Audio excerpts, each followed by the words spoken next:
Z tego filmu dowiesz się, dlaczego nauka nie rozwiąże nigdy ludzkich problemów, ale także jak daleko sięga obszar naukowego bełkotu, który śmie uchodzić za prawdę.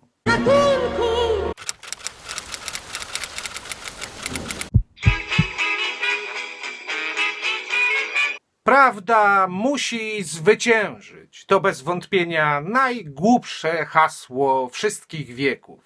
Jeśli prawda jest najwyższą wartością, to obowiązkiem człowieka jest służyć prawdzie, jak powiedział Giordano Bruno. Tak się toczy to nasze nieszczęsne życie przy udziale wielkich mistrzów egzystencji. Było ich wielu i nadejdzie jeszcze więcej, ale jednak to życie toczy się bez prawdy. Bo gdzież ona jest? Czy ktoś ją dostrzegł w tym chaosie? Aż tu nagle przychodzi nauka, informując, że jest prawdą. Przyjrzyjmy się naukowej prawdzie, na jakiej opiera się podstawie.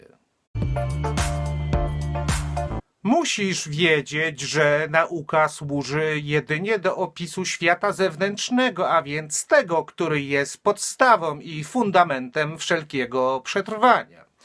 Jednak ten świat fizyki kwantowej, nie jest odbiciem pierwotnej struktury psychicznej. Jung się pomylił.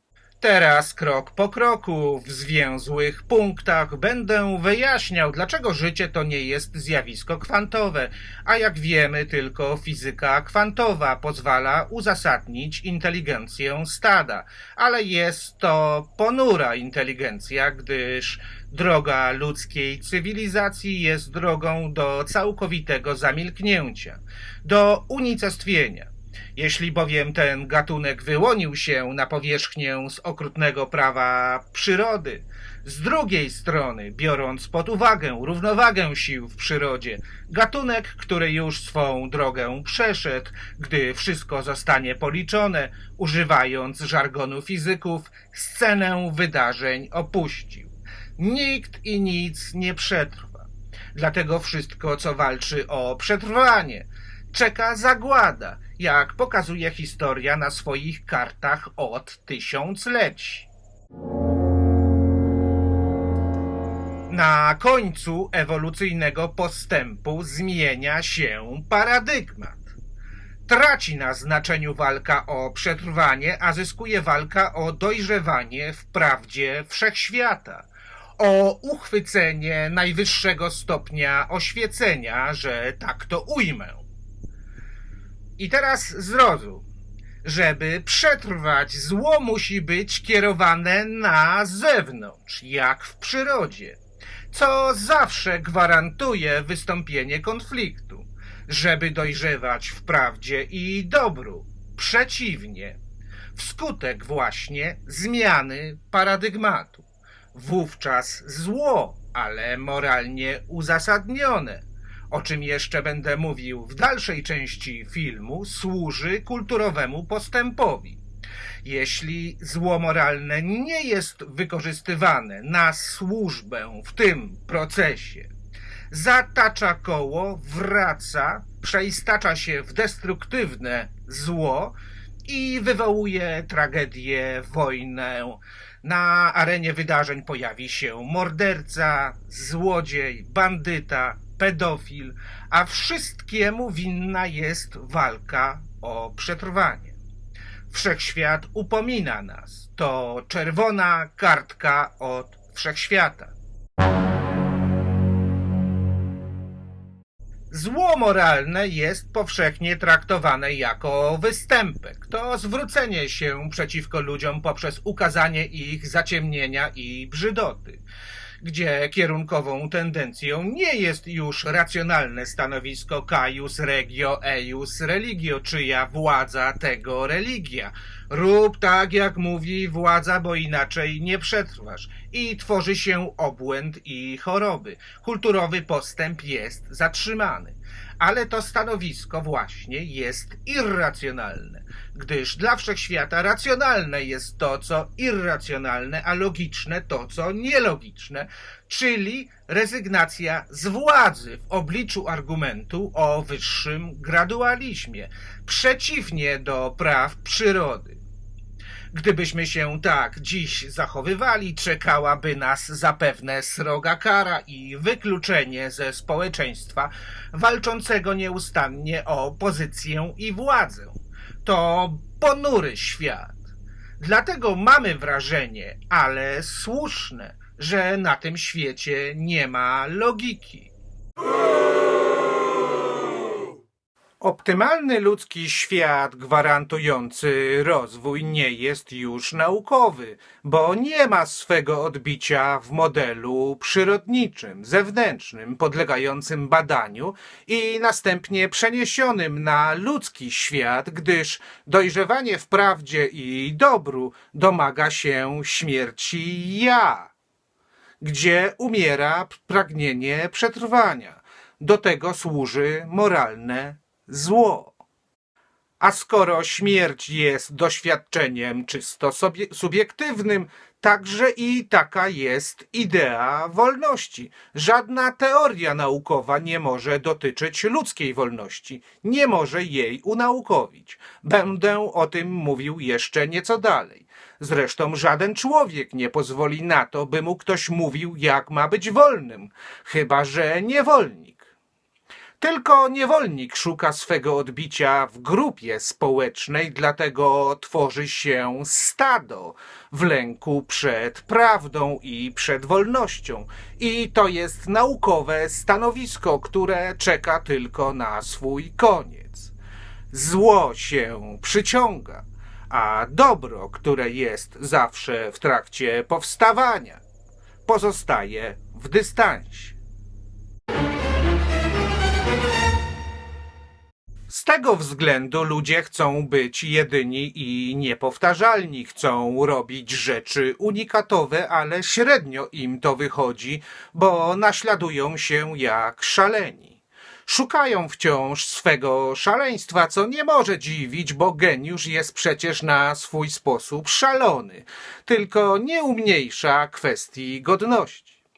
Dlatego psychologia od 100 lat nie potrafi rozwiązać problemu wolności, gdyż nie ma on naukowej podstawy. Do tego Hillman, znany amerykański psycholog, już nieżyjący, pyta nas, co się dzieje. Od 100 lat mamy psychologię, a ludzie się nie zmieniają. Poza tym poszukiwanie szaleństwa w obliczu tych faktów przedstawionych tutaj, o czym wie nasza psychika, czyli program do obsługi ludzkiej wolności, jest nad wyraz racjonalne. Stado kluczy od paliatywu do paliatywu, poszukując rozwiązania bezskutecznie, cierpiąc dotkliwe męki i chorując. Rak, wylew, psychozy, gdyż ludzie żyją w środowisku chorobowym, któremu nauka nie może pomóc, jeśli problem wolności jest przyczyną ludzkich niepowodzeń. Ludzka wolność zaś nie jest już związana z walką o przetrwanie. Przyczyną ludzkich niepowodzeń jest także brak odpowiedzialności. Tam, gdzie decyduje algorytm, gdzie życie jest racjonalne, pogrążone w walce o przetrwanie, każdy jest niewinny, ale ludzie są nieodpowiedzialni. Najpierw wywołali diabła ze swych umysłów poszukujących spokoju i harmonii, by potem płakać i następnie dziwić się, gdy przyszło destruktywne zło, jak w przypadku śmierci prezydenta Gdańska podczas finału Wielkiej Orkiestry Świątecznej Pomocy. W tym wypadku rozpacz to utajniona radość, byle tylko nie ruszyć z miejsca.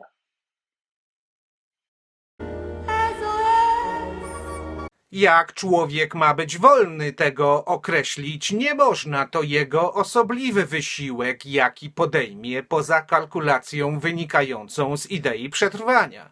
Ważne byłoby tylko, żeby dobro wspólnoty było przedmiotem jego prywatnej troski.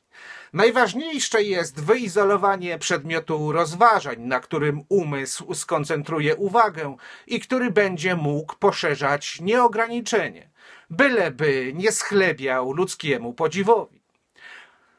Podobnie jak w przypadku na przykład Einsteina. Tego jeszcze w szkołach nie uczą, ale może wszystko przed nami. Ty z tym jabłkiem. Powiem ci, czego ludzie szukają. Tak zwani znawcy racjonalnego życia poszukują wyzysku, żeby nie musieć już pola obsiewać. Szukają władzy, która jest iluzją spokoju i bezpieczeństwa. Najważniejsze, żeby człowiek robił tylko to, czego robot zrobić nie potrafi, żeby uciekał funkcji algorytmu, bo inaczej nie zdobędzie racji uczłowieczenia siebie. Proszę zrozumieć, że mówiono kiedyś, że praca uszlachetnia, ale nie uszlachetnia każda praca. Wszystko, co już powiedziane, mogą wykonać roboty. Roboty stały się już w naszym życiu powszechne. Za niedługo, chociażby z użyciem drukarki 3D, większość naszych sprzętów życia, powiedzmy domowego, praktycznego, będzie można wydrukować z drukarki. Ludzie stracą swoje tak zwane specjalizacje. Robot uczy już nawet człowieka buddyzmu.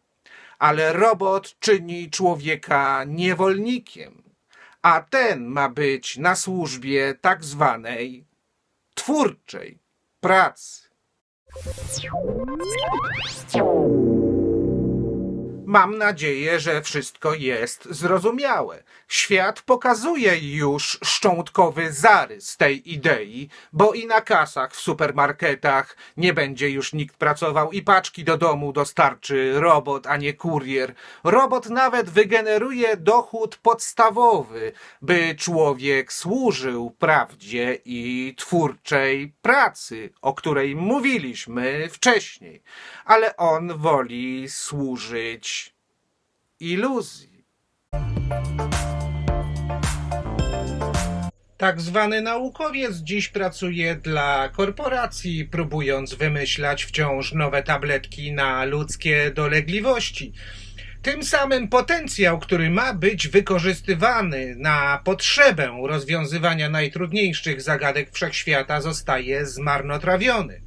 Bo naukowiec jest racjonalny, a tu potrzeba szaleństwa i wolności, złamania schematu. Jeśli ktoś nie chce być wolnym, niechaj będzie niewolnikiem. Niech tylko niewolnik nic nie mówi o wolności, bo będzie racjonalna, naukowa.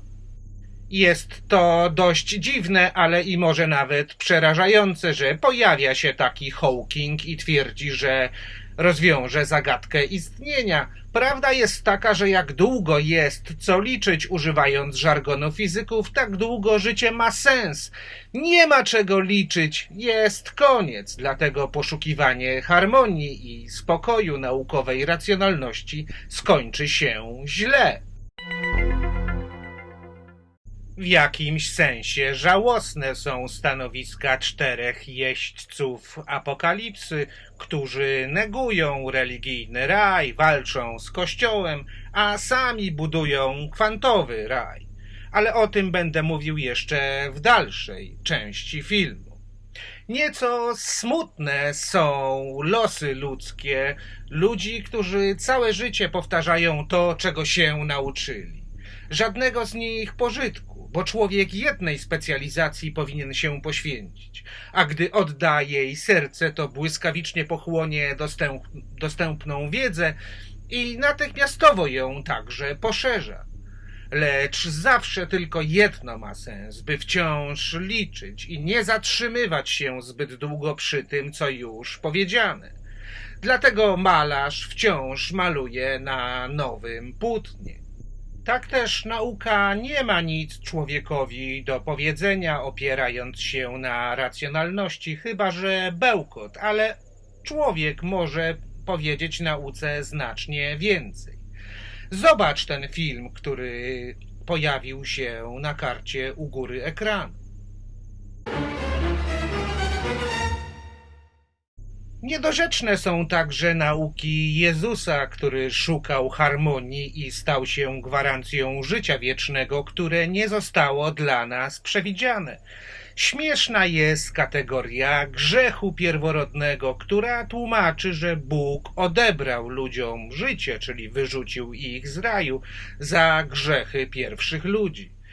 Zabawna jest nauka Buddy i jego twierdzenia, że spokój to najwyższe szczęście. Ale tak Budda, jak i Jezus schlebiali ludzkiemu podziwowi, aż ludzie im uwierzyli. A schlebianie ludzkiemu podziwowi to akt pogardy. To zło natury miękkiej. 2000 lat nie zmieniło nastawienia ludzkiego gatunku, a zło ma się całkiem dobrze. Wcale nie jest dobrze. Zabawna jest także nauka o muzyce, także poszukująca harmonii. Czy nikogo nie dziwi fakt, że harmonia, czyli racjonalny porządek, nie jest odbiciem pierwotnej struktury psychicznej? Dlatego ludzie się nie zmieniają, gdyż jest to oszustwo. A chodzi tylko o niepokój na służbie sprawiedliwości, który nie szuka harmonii, czyli władzy, ale rezygnacji z niej, jak to było już mówione wcześniej. Jakiś taki słaby ten człowiek, ale jest jedna słabość, którą warto szanować. Słabość do prawdy. Zobacz film, który pojawił się na karcie u góry ekranu. Poszerza znacząco przedmiot rozważań.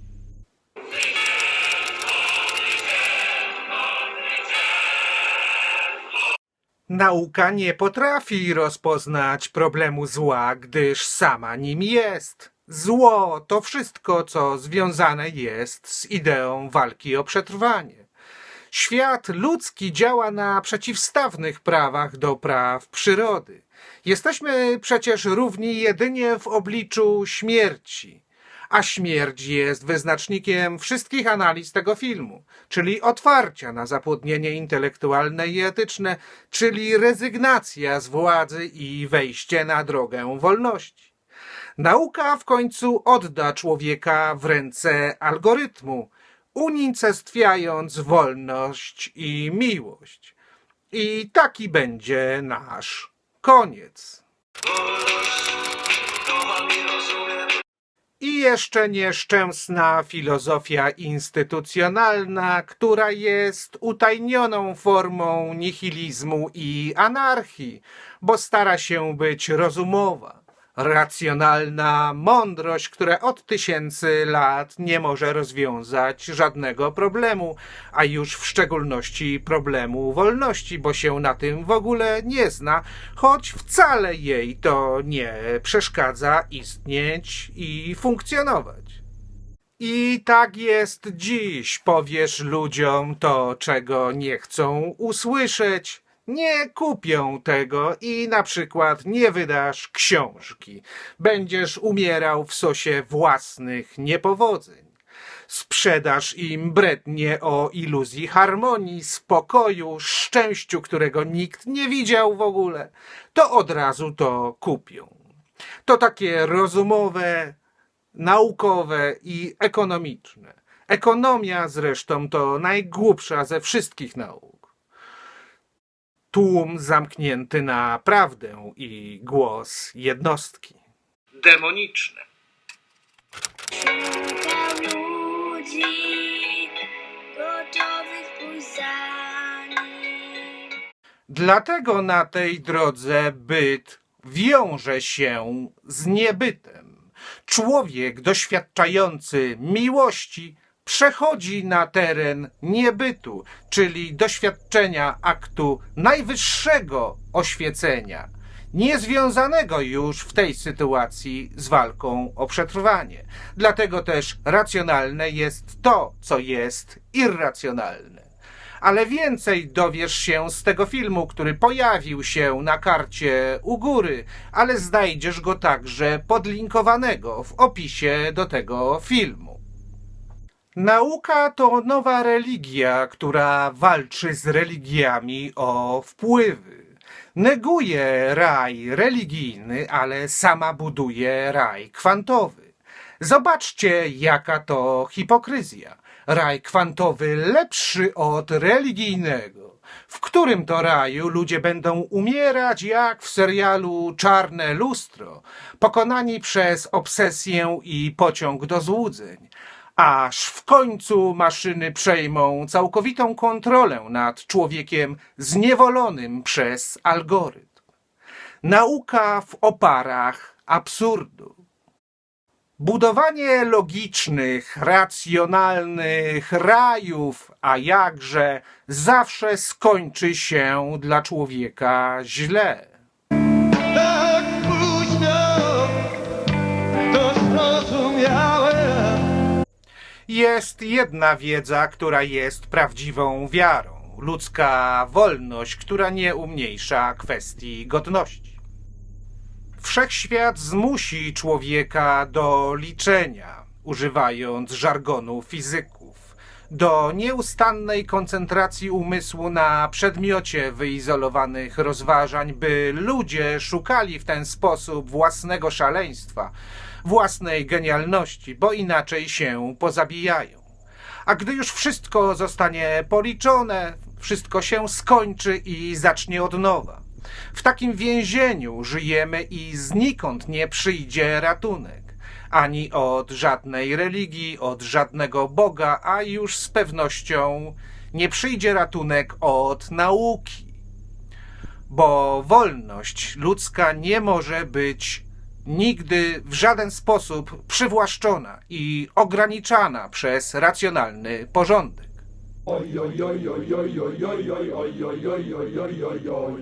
Można wymyślić tabletki na wszystkie dolegliwości w naukowej ścisłości, lecz to nic nie da, gdy człowiek żyje w warunkach skrajnie dla niego niekorzystnych, w warunkach walki o przetrwanie. To tak, jakby nie mył zębów przez rok i potem z troską pragnął je leczyć.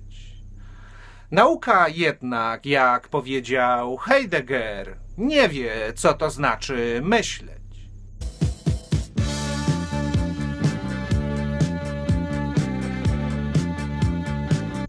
Znam wielu ludzi, którzy leczą się tabletkami, naukowymi teoriami, lecz wciąż są chorzy, bo brak im wolności, przeżycia swojego życia w tej świętej przestrzeni. Masa suplementów i tyleż samo obłędu. Środowiskiem człowieka nie jest poszukiwanie spokoju i harmonii, lecz niepokoju na służbie powstawania prawdy, dobra i piękna. I oczywiście sprawiedliwości. Jesteśmy równi jedynie w obliczu śmierci, czyli w obliczu otwarcia siebie na zapłodnienie intelektualne i etyczne, a więc zawsze w obliczu tego, co jest nieodkryte, a także tego, co jest nielogiczne dla nas samych. I tu leży prawda, która rezygnuje z władzy w obliczu argumentu o wyższym gradualizmie, a nauka szuka tylko władzy. Skoro opisuje świat zewnętrzny, przyrodniczy, to nie ma się czemu dziwić. Zawsze źle. Ale o tym będę mówił w kolejnym tematycznym filmie na kanale o różnicach między światem przyrody a światem ludzkim. Daj suba i ustaw dzwoneczek. Dlatego prawda nie jest obiektywna, czyli naukowa. Prawda zwrócona jest zawsze ku tobie, abyś to ty mówił w jej w imieniu. I tak jak w przyrodzie walczy się o władzę, tak w ludzkim świecie walczy się o rezygnację z niej, gdyż zmieniony jest paradygmat na końcu ewolucyjnego postępu. To jedna z różnic, o których opowiem w kolejnym filmie na kanale. Chcesz czy nie? Cokolwiek zostałoby odkryte, nic odkryte nie jest. A co takiego zmienia się w twoim życiu? Wciąż od początku przemierzasz drogę egzystencji. Jakby wszechświat mówił do ciebie: daj sobie spokój. Ważna jest tylko miłość krocząca drogą niepokoju. Nic więcej. Dlatego Platon powiedział, że nauczaniem nie zmieni się złego człowieka w dobrego, co widzimy na kartach historii nad wyraz. Dostojnie. Ale powiedział także, że tylko zmarli widzieli koniec wojny. A my tutaj dużo mówiliśmy o śmierci, czyli o dojrzewaniu w miłości. Czyż nie? Czy mamy zatem zamiar zobaczyć koniec wojny? Daj mi wreszcie święty spokój. Jeśli chcesz ufać naukowemu bełkotowi, rezygnując z wolności, proszę bardzo, ale to nie przyniesie żadnych korzyści. Przekonasz się za parę lat, gdy świat będzie się pogrążał w coraz to większym mroku. Zdeformowany historycznie ludzki mózg poprzez walkę o przetrwanie nie może być nawet wiarygodnym źródłem badań, ale zastanów się, dlaczego tylko parę procent mózgu jest przez człowieka wykorzystywane. Jakie kryją się możliwości i potencjał w tej teorii, o której mówię? Ludzkiej wolności, niezbadanej krainie. Wolności, o której ludzie marzą. Zabijaki, całujcie mnie wszyscy w dupę. Wypadałoby powiedzieć jeszcze więcej do tego, co zostało już powiedziane, ale nie chcę z tego filmu zrobić wstrząsającego tasiemca. Na przykład historia, nauka historii. Staramy się eliminować historyczne korzenie zła, które pojawiły się na kartach historii, a to nieszczęsne zło jak bumerang wraca, zatacza koło i nieustannie nas upomina. Wraca wciąż w nowej, nieodkrytej jeszcze formie. Oznacza to, że rozwijamy się w dziedzinie grozy, a zło, w tym znaczeniu zło moralne, to jedyna siła, której nie potrafimy jeszcze jako ludzkość właściwie wykorzystać, dlatego nieustannie do nas wraca. Izraeliccy doktorkowie, Wiednia, żydowskiej Mekki, Flance, co w Bochni, Stryju i Krakowie szerzycie kulturalną Francę. W psychiatrii obowiązuje taki paradygmat, że wolna wola jest ludzką zdolnością do nieczynienia zła, co zresztą świetnie jest ukazane w filmie 88 minut z Alem Pacino.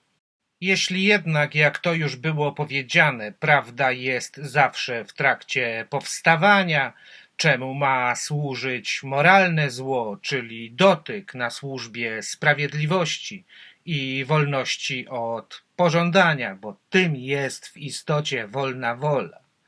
Jestem wolny na służbie bycia dobrym człowiekiem poprzez otwarcie się na to, czego nie widzę, nie dostrzegam. Jeśli zatem ludzie poszukujący spokoju, harmonii i bezpieczeństwa nie wykorzystują tej funkcji zła, to w sposób naturalny poprzez zwykłe zrządzenie losu owe zło powróci, co także zresztą świetnie jest ukazane w filmie 80 minut, o którym mówiłem na początku. 7 rok. Zwróciłbym także uwagę na pojęcie empatii i psychopatii. Jestem człowiekiem empatycznym. Współodczuwam z jednostką, którą dotyka jakieś niepowodzenie czy tragedia. Ale jednocześnie pragnę troszczyć się o tę jednostkę. Pragnę podnieść ją do góry, aby w przyszłości nie doświadczała takiego stanu, który był przyczyną jakiejś szkodliwości, która wystąpiła w jej życiu. Do tego jest mi potrzebne moralne zło. Zło, które w destruktywnej formie objawi się w jakiejś psychopatii. Natomiast tutaj, drodzy Państwo, ja znajduję się zawsze między tymi pojęciami. Między empatią, a między psychopatią. Zawsze w środku. Tak jak dobro i zło idą w jednej parze, gdzie bycie dobrym wymaga także bycia złym, ale nie w sensie patetycznym, destruktywnym. Przeciwnie, w trosce o przyszłość kulturowego postępu, w trosce o stworzenie praw, które będą prawami rozwoju ludzkiego gatunku. Panie poruczniku, co teraz będzie? Daj to jeszcze. Nic, będzie tak samo. Albo lepiej. Jeśli chcesz dowiedzieć się więcej, zapoznaj się z moją książką Raj Utracony. Obejrzyj także podlinkowany materiał, który znajduje się w opisie. Do zobaczenia w kolejnym filmie na kanale Króla Pustkowia.